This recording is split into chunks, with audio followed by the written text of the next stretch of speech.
بسم اللہ الرحمن الرحیم۔ السلام علیکم۔ خوش نصیب عورتیں، اور کچھ عورتیں اتنی خوش نصیب ہوتی ہیں کہ ان کے پسندیدہ مرد ان کو پانے کے لیے دنیا سے لڑتے ہیں اور اللہ کے آگے روتے بھی ہیں۔ پاکیزہ بیوی، جو خوبصورت اور پاکیزہ بیوی مرد سے خود کو ایک درجہ کم سمجھ لے تو اللہ تعالیٰ اسے ماں کی صورت میں 3 درجے بلندی عطا فرماتا ہے۔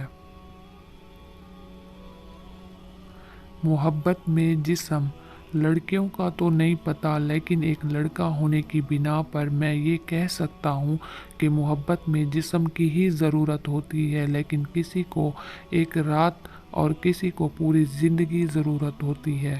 میاں بیوی کی 3 باتیں۔ میاں بیوی کا رشتہ 3 باتوں کی وجہ سے مضبوط ہوتا ہے۔ پہلی بات اعتبار، دوسری بات محبت، تیسری بات سب سے اہم احساس۔ اگر ان تینوں میں سے ایک بات بھی آپ کے رشتے میں نہیں تو یقین مانیے آپ کا رشتہ بالکل کھوکھلا ہے۔ بہترین نکاح، نکاح مسجد میں ہو، جہیز میں قرآن اور جے نماز ہو، مٹھائی میں کھجور ہو اور فجر کی نماز نصیب ہو۔ مرد کی خوبصورتی، ایک مرد کی آدھی خوبصورتی تو اس کی زبان میں ہوتی ہے اور آدھی اس کی وفا میں ہوتی ہے۔ جوانی میں شادی، حضور کریم صلی اللہ علیہ وسلم نے فرمایا جو شخص جوانی میں نکاح کر لیتا ہے تو شیطان چیخ اٹھتا ہے، ہائے افسوس، اس نے مجھ سے اپنا دین بچا لیا۔ عورت کا جنازہ، عورت کے جنازے میں گھر کے افراد کہتے ہیں میت کا منہ ڈھانپ دیں، غیر محرم نہ دیکھیں، اللہ کی قسم زندہ کے لیے بھی یہی حکم ہے۔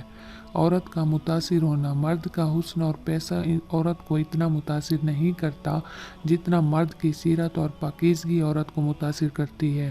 بیوی، اللہ تعالیٰ نے فرمایا قرآن پاک میں تمہاری بیوی تمہارے دل کا سکون ہے۔ مرد کی بے بسی، مرد سب سے زیادہ بے بس تب ہوتا ہے جب وہ اپنی محبت سے نکاح کرنا چاہتا ہے اور شرعی طور پر رشتہ بھیجنے پر بھی لڑکی کے ماں باپ اس کے رشتے کو ٹھکرائیں، تب اس مرد سے بے بس اس دنیا میں کوئی نہیں ہو سکتا۔